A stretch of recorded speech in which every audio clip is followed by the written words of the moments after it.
All right, so you know that I'm always talking about theater festivals. You know that we're promoting theater festival shows all the time. Theater festivals, theater festival people, theater festival tips. And then recently I bump into this lovely lady here, Valerie David, who has a show called The Pink Hulk.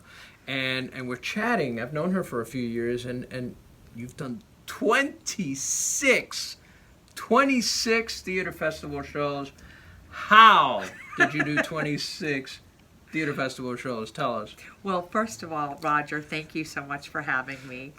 I have loved the festival circuit. I actually call myself a festival addict, recovering festival addict. I would say so, but you're not really recovering because... No, because I'm still doing them. Yeah, right. So you're hooked. I'm hooked, and there are a few more coming up this winter, and a European tour is also in the works.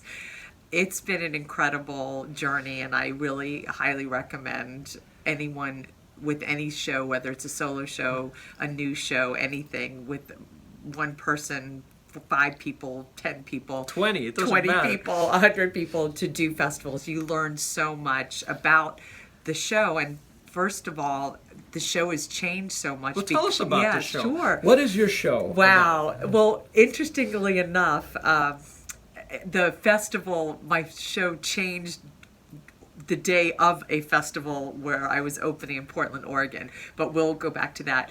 I am a 3-time cancer survivor. That's what the Pink Hulk is about. Wow. Hulking out on cancer. That's right. And fighting back any adversity in life, not just from cancer. Good for you. And Good for thank you. And living life on your terms, which is also a message of the Pink Hulk. So when I first did the show, the Pink Hulk, and the full name was The Pink Hulk, One Woman's Journey to Find the Superhero Within, I was a 2-time cancer survivor. Wow. Of non-Hodgkin's lymphoma, and stage 3, and then stage 2 breast cancer. Wow. So it was a show about my journey into being a 2-time cancer survivor. Then, during one of the runs of the show, actually, the first opening in Portland, Oregon, I was entering the theater for a tech rehearsal for the show opening that night at the Come Inside festival, and I got a call from my oncologist in New York, and they were 3 hours ahead. Oh, wow. Saying that I was diagnosed with stage 4 metastatic breast cancer that spread to my bones. Oh, wow. So that was a tough diagnosis to hear the day your show was opening. God. So you're about to walk, or you're in tech for that show. Yes. I mean, and we all know what it's like, not all of us, but for those of you who have acted and you're prepping to get on stage, or you're prepping for a show, that must have been tough. It was surreal. Wow. And the thing of it is, and this is such an important message also, to pay attention to your body. I knew something was wrong. Is that right? I approached my doctor's office a few weeks earlier, and I said something's not right, and I actually said I think I have cancer again. Oh. And so it turns out I was right. Oh. And unfortunately I was right. However, it was really empowering to say I think something's going on, and I was very glad and fortunate that the doctors listened. Very in control. Yeah, very in control, and that's the whole thing of the message about the Pink Hulk. And the PS to the story I want to first say is that I beat stage 4 cancer. Yes. There's no evidence of disease. Yes. So you are a superhero. I did actually kind of feel like a superhero. Yes. I was like, I am the cancer superhero, and I want to inspire other people with cancer that there's hope, and to never, ever, ever give up hope, because I didn't, and I don't want anyone out there to ever give up hope with anything in your life. You see why I'm interviewing Valerie. You really are an inspiration on and off the stage. I mean, you and I met in a coffee shop, which is now gone, right? Yes. The one here at Union Square. Yes, we're talking and it was the coffee shop. It's called the coffee shop. Yes. But we had a really interesting conversation. And at the time, I think you were at the start of this. The very beginning. I hadn't even journey. Started festival number 1. Wow. And so now tell us a little bit about Okay. Oh, yes. Here's a fun question. I don't know. You might agree. How different was that first festival show that you did Right. compared to the last one? I definitely, yes, we'll go back to that. And I wanted to just to also mention I performed the show that night when I was diagnosed with cancer for a third time. And That night. I finished the run. I started Wow. not saying, I kept saying to myself, I'm not going to let cancer stop me. Throughout the cancer diagnosis, I did not stop performing. What did it feel like to go on stage that It was night? surreal. I mean, it was really surreal. Wow. I think the hardest part were some of the lines in the show, saying them that night, where I simulate a bike marathon, and at the end of the bike marathon, one of my lines is, "I beat you, cancer! I did it! Oh. I won!" And I'm just like, "Ooh," you know, just. Did you change? I didn't change anything because No. I wasn't ready to change anything yet because I had just found out about this diagnosis. So the show must go on, right? The show must go on, and it did. It's a true, yeah. But I true knew professional. eventually, thank you, I knew eventually the show was going to have to change, and I wouldn't be the Pink Hulk if I didn't reveal what was going on with the diagnosis. So I did not let it stop me, and even though I wasn't feeling that great, you rise above and you just say, look, there's an audience. I have to perform. This is my job. This is my life's purpose. And within all that, I mean, there's traveling. I mean, Yes. So, you know, the theater festival process that you've had also involves a lot of travel. So if you just did a theater festival in your hometown, you can go to the theater, you can rehearse, you find. But I mean, this is a long. How many years? It's now been almost. It's 3.5 years now. 3.5 years of traveling. Yes. I mean, I want to go back to that question Yes, about we'll the go first back. and the So, last. yes, well, let's go back. But let's also talk about where you've been in those 3.5 years. So let's. It's been amazing. I've been to 23 different cities. Wow. Also all over the country, all over Europe. It's just been, and I'm going back to Europe this summer, and I have another show coming up also that I can't officially say yet, but it's going to be soon in New York, and I'm very excited for that. The thing that I love about the festivals is that you meet so many different people from all over the world, and I got to meet family that I'd never met before. Oh, so bonus. Exactly. Yeah, right. So I did the Providence Fringe Festival, and I had cousins in Providence that I never met. Did they come see the show? Yes, they came to see the show. I spent time with them. It That's was great. wonderful. So, and then you just meet so many wonderful, wonderful friends. I just did the show in Sweden, and I love the girls that I had shared an Airbnb with in Sweden and Stockholm, and we're like, I miss them so much, and I can't wait to see them, and I love the people behind the festivals, the festival directors, the crew, the staff, How the different volunteers. are these festivals? I mean, I that's a never great really question. think about European festivals because I always talk about New York, but how different are some of the festivals outside of the States?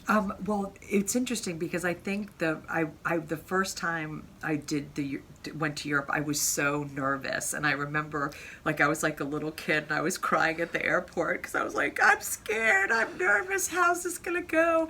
And I remember just being so nervous, and also how will the show translate? Like how will this translate to a foreign audience where English isn't their first language?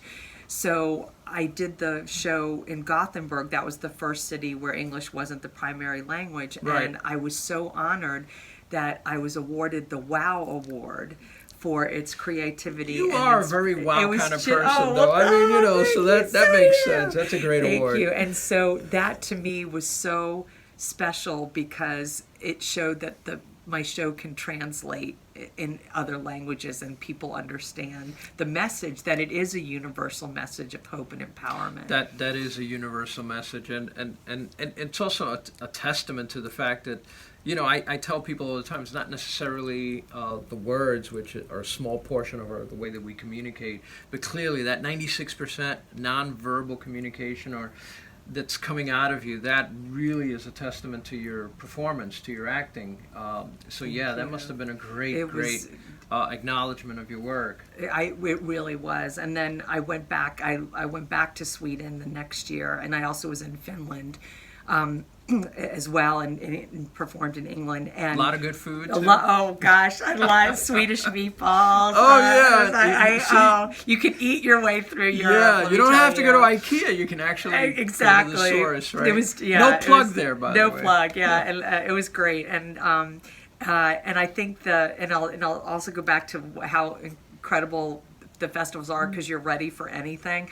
But in the Stockholm Fringe Festival, and had a wonderful time there too. I was nominated for the Spoken Word and Theater Award. So then again, it was it was a really big honor. But the great thing about festivals is that you can do anything after a festival. You are prepared for anything.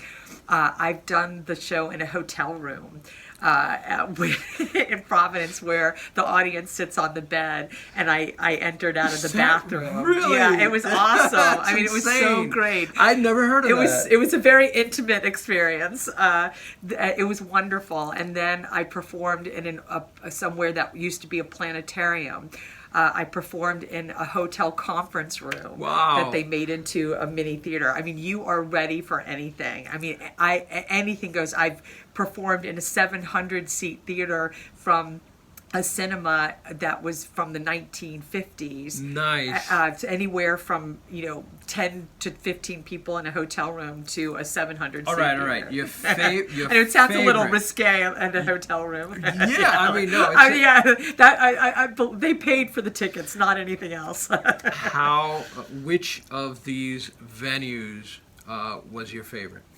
That is a great question. It is such a hard question, because I love them all, and I know that sounds corny to say, but I learned so much from each festival. And to go back to this great question you had, what is it from the first festival to the last festival? Well, the first festival, and I also want to thank my directors, Patrick Lillis and Maris Heller. Good work. They're wonderful directors. That the first time I did the show, I didn't look at the audience, and I remember Patrick was like, "You have to look at the audience," and I was like, "No, I don't. I don't want to look at the audience. That's scary." And he said, "That's part of the show, is having this intimate experience," because I was looking, above their heads. I've actually seen things like that. It's very off-putting, but I can't imagine you doing that now, right? No. Now I can't wait to engage the audience and talk to them. And that's the one thing about the Pink Hulk that I strive for. Speaking of coffee shop, it's like performing the show in a coffee shop where the audience is in the seat across from you. And it's a very intimate, very connected performance with the audience. And the audience actually really feeds me, and I'm so grateful, because it's not like I'm the Pink Hulk and I'm going to bestow all this knowledge on you and you're going to learn this. It's a conversation. It's a conversation, and I'm inspired by the audience. Now let me ask you this: as far as such a personal topic, and you're putting it out there, and we know that you're doing it for the sake of empowering and motivating people, but tell us about that, because a lot of people don't want to reveal such personal things, but you're doing it over and over again. Tell us about that. What have you learned? Thanks. What do you feel? What have you gained? Yeah. Well, that's a great question. So that goes to the last festival I've done, the last few festivals, where I've revealed even more than I revealed that first performance in 2016 at Planet Connections. Mm-hmm.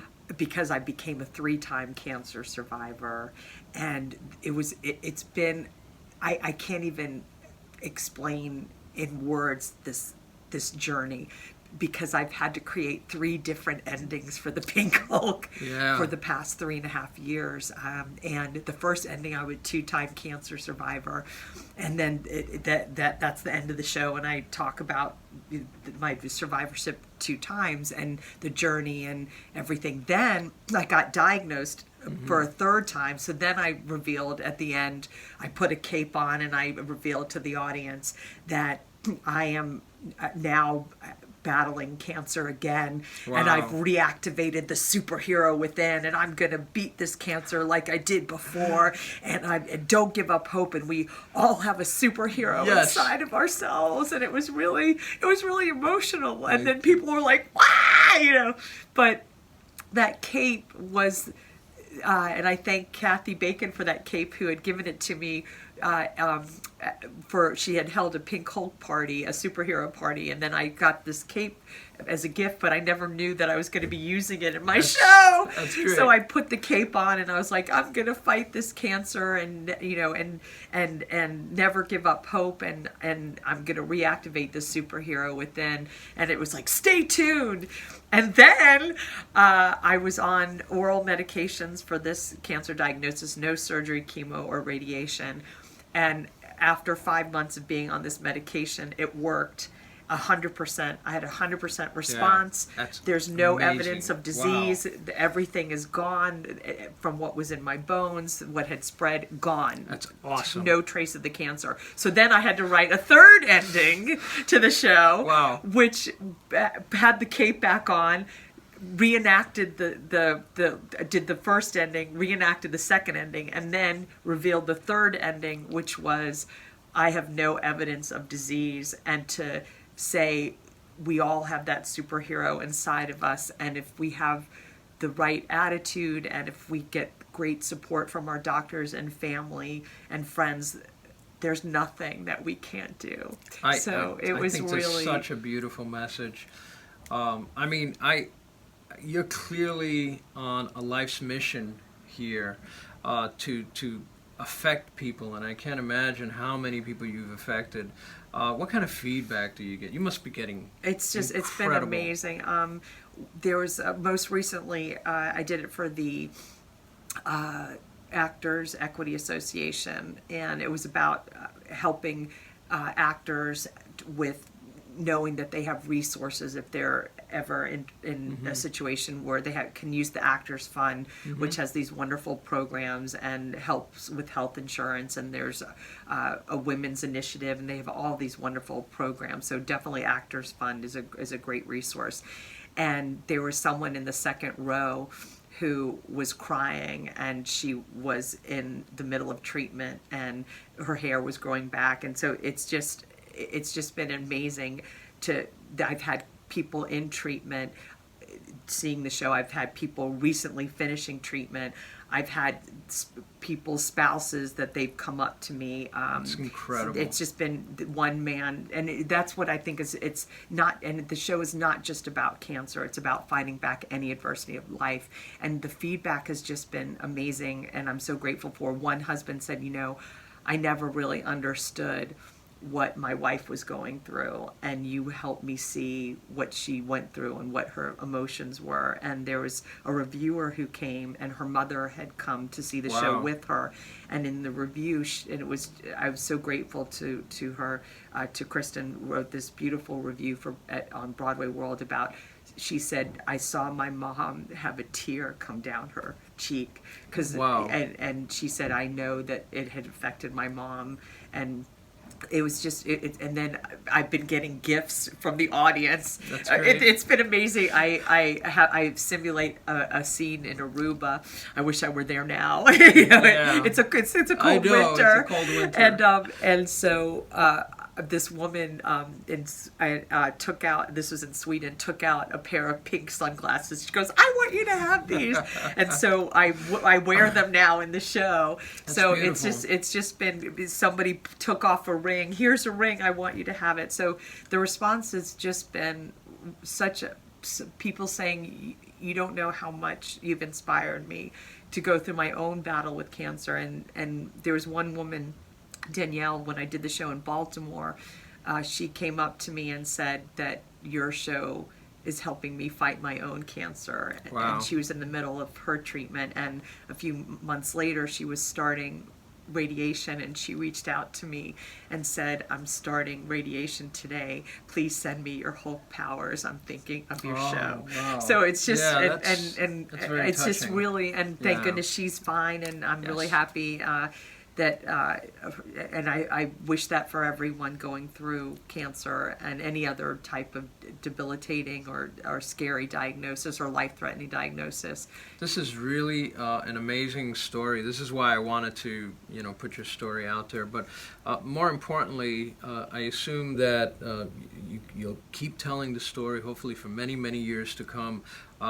What's next? I mean, I know you have a couple of projects in the works, but two questions. Sure. What's next, and how can people out there help you to continue telling your story? Because it must be very expensive to be traveling all over the place and producing the show over and over. You're not making money from this. It's a mission. Mm-hmm. Tell us, what's next? How can people help you? Right. And I think too that don't be discouraged with festivals, because it is expensive, but it's also essential for the show to grow, because mm-hmm. I've changed the show so many times, and you know how to change it and what works and what doesn't work through these festivals. So I encourage people to do that, and there's lots of ways to try to get funding as well. And I think what's next for me, and it really is my life's purpose, I really feel like there's a reason I'm still here, and I'm so grateful for that, and I want to keep going with the show. And it also it helped me. I'm inspired by the audiences, and so the one way to get in touch with me is pinkhulkplay.com, which will be somewhere here. Thank you. And then pinkhulkplay@gmail is my Gmail account with the Pink associated with Pink Hulk. And here's my button that was made by Steph, who's from England, who I met at the Cincinnati Fringe Festival, and then she and Sarah produced the show in England for me, and I did it in a pub in Manchester. So from Cincinnati, I got to England from them. So she made me these beautiful buttons.